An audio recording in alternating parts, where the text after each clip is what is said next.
نحمده ونصلي ونسلم على رسوله الكريم۔ موجودہ حالات میں ملک عزیز کا جو سب سے بڑا مسئلہ سیلاب چل رہا ہے، ایک آفت ہے۔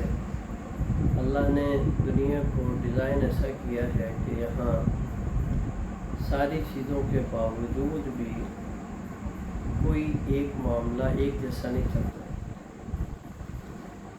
اگر صحت ہوتی ہے تو بیماری بھی لازمی آتی ہے، ساری کوششوں کے باوجود بھی بیماری آ جاتی ہے۔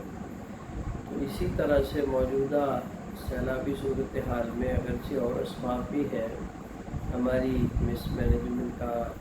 اثر بھی ہے، لیکن اس کا ایک سبب وہی ہے کہ کوئی بھی چیز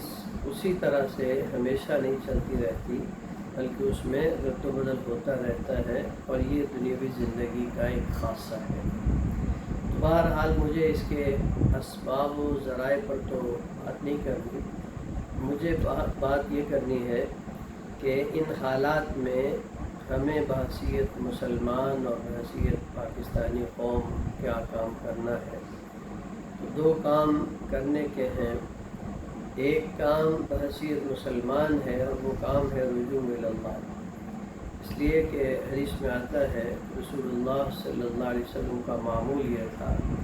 کہ جب بھی کوئی ایسا معاملہ پیش آتا، کوئی حادثاتی صورتحال پیش آتی، تو رسول اللہ صلی اللہ علیہ وسلم فوراً نماز کی طرف متوجہ ہوتے، مسجد نبوی میں تشریف لے جاتے، بلکہ صحابہ تو فرماتے ہیں کہ اگر ذرا تیز ہوا بھی چلتی تو رسول اللہ صلی اللہ علیہ وسلم مسجد نبوی میں تشریف لے جاتے تھے۔ تو اس لیے پہلا کام بحیثیت مسلمان قوم ہمیں یہ کرنا ہے کہ ہم رجوع اللہ کریں، اللہ کی طرف رجوع کریں۔ اور اس کا ایک سبب بھی ہے کہ مسلمان کا سب سے قریبی تعلق اللہ سے ہوتا ہے۔ قرآن میں آتا ہے والذین آمنوا اشد حبا للہ، کہ ایمان کی علامت یہ ہے کہ اللہ کی محبت ساری محبتوں پر غالب ہوتی ہے۔ تو ظاہر ہے جب سب سے قریبی تعلق اللہ سے ہے، اور دنیا کا ضابطہ یہی ہے کہ جب بھی کوئی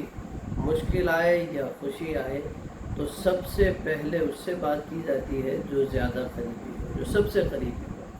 تو جب اللہ سب سے قریبی ہے تو اس لیے مسلمان ہر مشکل میں سب سے پہلے اللہ سے بات کرتا ہے، اللہ کی طرف رجوع کرتا ہے۔ یہی تربیت دی ہے رسول اللہ صلی اللہ علیہ وسلم نے، اور یہی ایمان کا تقاضا ہے۔ دوسرا کام جو ہمیں کرنا ہے وہ ہے کہ ہمارے جو بھائی، جو ہمارے ملک عزیز میں رہنے والے لوگ اس آفت کا شکار ہیں، اس وقت مشکل حالات میں ہیں،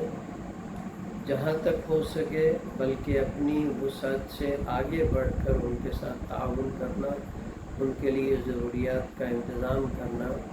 اور جو جس انداز سے، جس بھی لحاظ سے، مالی طور پر، جانی طور پر اور کسی بھی طرح سے ان کی امداد کر سکتا ہو، اسے ان کی امداد سے پیچھے نہیں ہٹنا چاہیے، اس لیے کہ یہ ہمارے ملک کا تقاضا بھی ہے، اور دین کا تقاضا بھی یہی ہے کہ حدیث میں آتا ہے کہ مومن ایک جسم کی طرح سے ہوتے ہیں۔